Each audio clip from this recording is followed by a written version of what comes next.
Имате за цел да покачите мускулната си маса и знаете, че за тази цел са нужни две основни неща – здраво хапване и здраво трениране. Колко здраво обаче трябва да е хапването? Ще ни донесе ли по-добри резултати, така нареченият мръсен бълк, или е по-добре да качваме чисто чрез познатият lean бълк? В това видео ще научите отговорите на именно тези въпроси.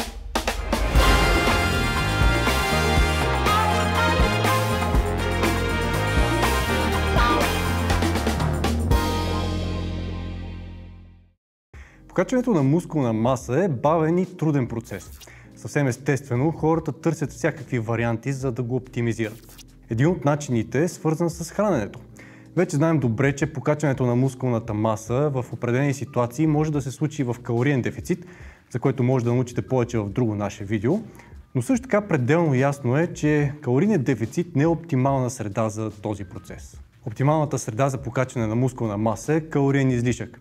Това е състояние, при което си набавяме повече енергия и калории, отколкото изразходваме.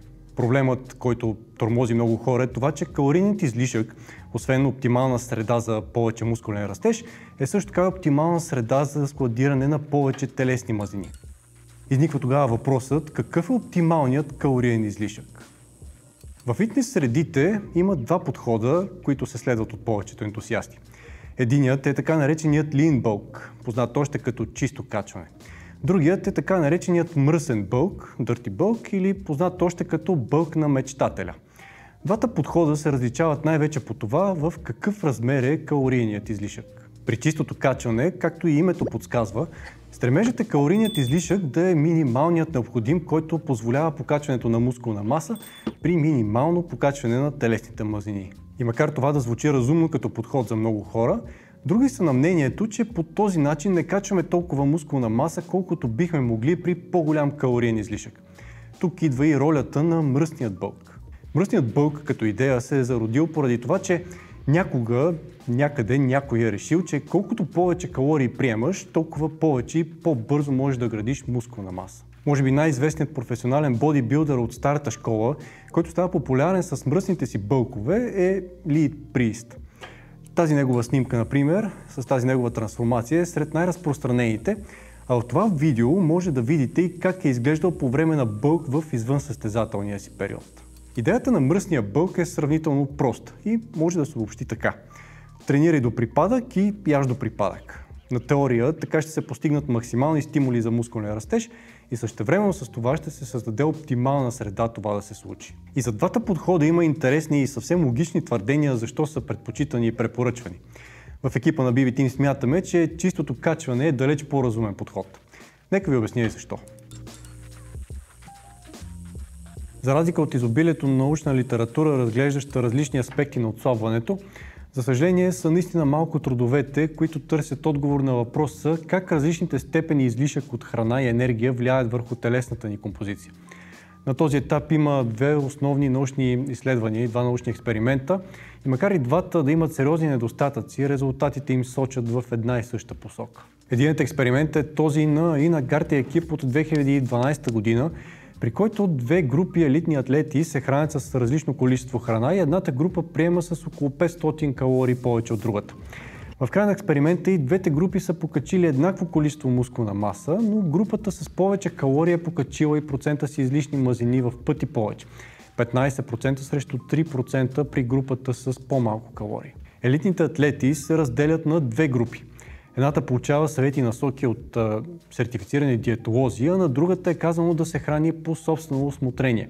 Макар и при двете групи целта е да се постигне покачване на теглото в размер на около 0,7% от общото тегло, в края на експеримента се оказва, че групата, която се е хранила по свое усмотрение, е била предимно в калориен баланс и дори съвсем лек калориен дефицит в размер на 128 калории. За разлика от тях, групата, в която бива напъствана от диетолозите, успява да постигнат калориен излишък в размер на около 500 калории. Интересни са обаче резултатите по отношение на телесната композиция. Докато групата в калориен баланс и лек дефицит са успяли да покачат чистото си тегло с 1,2 кг, без да променят количеството си телесни мазнини, то групата в 500 калории излишък е покачила с половин килограм повече чисто тегло, но същевременно са покачили и телесните си мазнини с малко над 1 кг. Тоест в този експеримент определено поддържането на калориен баланс е дало практически по-добър резултат. Другият интересен експеримент е този на Рибейро екип от 2019 година. Участниците в този експеримент са професионални бодибилдъри, които отново са разделени на две групи. Едната група е била в умерен калориен излишък, а другата в голям излишък. Всъщност тук думичките умерен и голям не илюстрират особено добре абсолютните стойности и те са далеч над тези, които повечето хора биха предположили. Групата в умерен калориен излишък е приемала близо 2500 калории над базовия си метаболизъм, а групата в голям излишък приблизително 4000 калории над базовия си метаболизъм. Един от основните недостатъци на този експеримент е начинът на изчисляване на промяната в телесната композиция, който е правен на база много особено уравнение, което не позволява да се правят твърди изводи за резултатите. За щастие, благодарение на Грег Нъкълс и помощта при анализа на изследването в МАС, имаме възможност да разберем каква по-конкретно е била промяната в телесната композиция. Резултатите показват, че групата, спазваща умерен калориен излишък, е покачила чистото си тегло с около 1,2 кг, а телесните мазнини с приблизително 0,3 кг. Групата, спазваща голям калориен излишък, са покачили с 50% повече мускулна маса в сравнение с другата група, в размер на близо 2,4 кг, но същевременно с това са качили и 4 пъти повече телесни мазнини в размер на приблизително 1,8 кг. Тоест изследването ясно показва, че наистина мръсният бълк има възможност да доведе до по-добри резултати по отношение на покачването на мускулна маса, но изниква въпросът, заслужава ли си това при положение, че заедно с тази мускулна маса ще се качат близо още толкова телесни мазнини? И ако трябва да гледаме на нещата практично и разумно, то отговорът определено е не си заслужава. Не си заслужава, защото ще дойде момент, в който човек ще трябва да се отърве от всички тези излишни мазнини и колкото повече такива е натрупал, толкова повече време ще му отнеме това и толкова по-голям риск има да загуби част от мускулната си маса, което го връща буквално в начална позиция.